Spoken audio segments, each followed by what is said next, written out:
भी दी है इमरान खान साहब ने। बिल्कुल ठीक है। अच्छा नहीं नहीं, अच्छा, वो एक चीज देखिए जरा, इस खराब किए हैं एफआईआर में उनके। तो मरियम नवाज का भी नाम था, फिर उन्होंने सिर्फ कैप्टन जी जी, सफदर को ही क्यों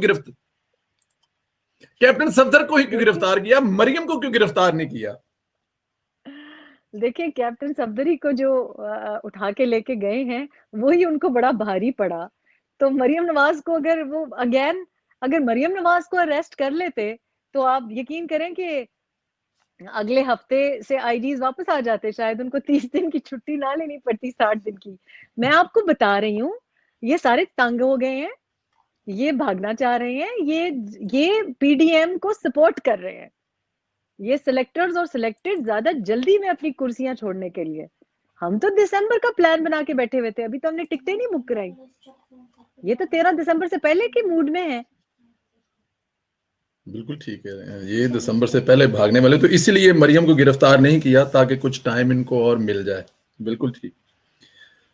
मरियम, सिंध हुकूमत के जो एहतियात हैं उनको बाकायदा यहाँ पर चैलेंज किया गया है। चैलेंज करके क्या साबित करने की कोशिश की जा रही है?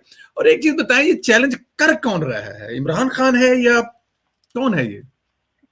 अरे देखें, इमरान अहमद खान न्याजी, आप कैसी बातें कर रहे हैं? कोई पूछ रहा था कि जी वजीर आजम, मैंने कहा जी वजीर आजम अगर मुल्क में होता, मैं हमें तो नहीं देखा, हमने तो 2.5 साल वजीर आजम नहीं देखा।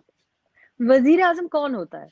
वजीर आजम वो होता है जो कोई लॉ पास कराता है, लेजिस्लेचर होती है, कोई पार्लियामेंट अटेंड करता है, काबीना में बातें होती हैं। आपने देखा है रात को वो कहते हैं लॉकडाउन नहीं करूंगा, सुबह बनीगाला तक पहुंचते हैं लॉकडाउन हो जाता है।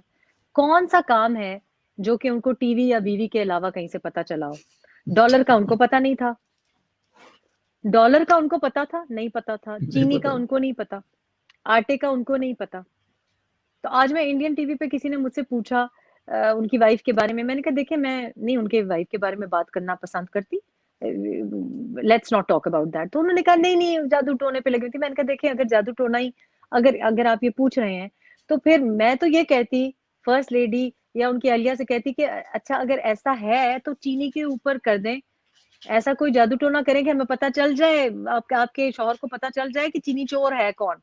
ऐसा कोई जादू टोना करें कि आटा मिल जाए अच्छे नरखों पे। ऐसा कोई जादू टोना करें कि पेट्रोल रोज 1 रुपए ना बढ़ रहा हो। ऐसा कोई जादू टोना करें कि जो 5.6% पे जीडीपी था वो 0 से बेहतर हो जाए। तो मैं तो तब मानू ना, अगर कोई ऐसी पावर हो तो मैं तो तब मानू कि अगर ऐसा कोई तिलिस्म है, तो मैं तो तब मानू कि आप अवाम के हक के लिए इस्तेमाल करें। कौन सा आपने आपने तो जो लोगों के घरों पे सरों पे छत थी वो छीन ली, जिनके पास रोजगार था वो छीन लिया, जिनके मुंह में नवाला था उनसे नवाला छीन लिया। अब आप लंगर खानों में बैठ के भी उनका ही खाना खा रहे हैं। लंगर खाने भी उन्हीं के पल्ले से चल रहे हैं, कैसी बात है? मतलब आप सोचें कि इसका मतलब है कि प्राइम मिनिस्टर हाउस में भी दही और टमाटर नहीं है कि वो लंगर खाने में, यानी घर पे भी खाना भी नहीं मिल रहा। तो मैं बहुत ज्यादा परेशान हूँ कि अगर एटीएम्स उनकी बंद है, तो ये आप बात मुझसे मत करें कि जी वजीर आजम नहीं है मुल्क में। एक कठपुतली निजाम चल रहा है। और जब हम ये कहते हैं ना कि लोग कहते हैं कि जी इमरान की हुकूमत का खात्मा, मैंने कहा इमरान की हुक्मरानी कहाँ थी? हुकूमत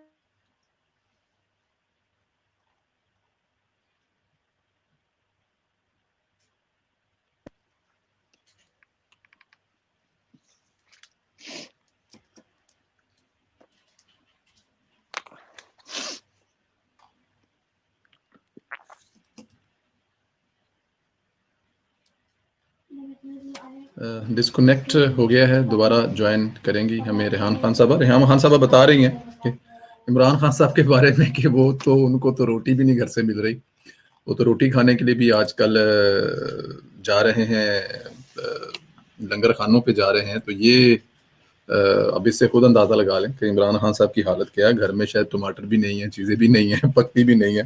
तो ये वाकई प्राइम मिनिस्टर साहब के लिए ये पूरे मुल्क को नहीं रोटी मिल रही, तो अब इसमें इमरान खान क्या करे? इमरान खान को भी रोटी नहीं मिल रही। इसमें तो कोई शक नहीं है। अभी रेहान खान साहब दोबारा हमें ज्वाइन कर लिया है जी। जी। डिस्कनेक्ट हो गया था। अच्छा ये बताएं कि खबरें हैं कि सिंध में मामला गवर्नर राज की जानिब जा रहा है।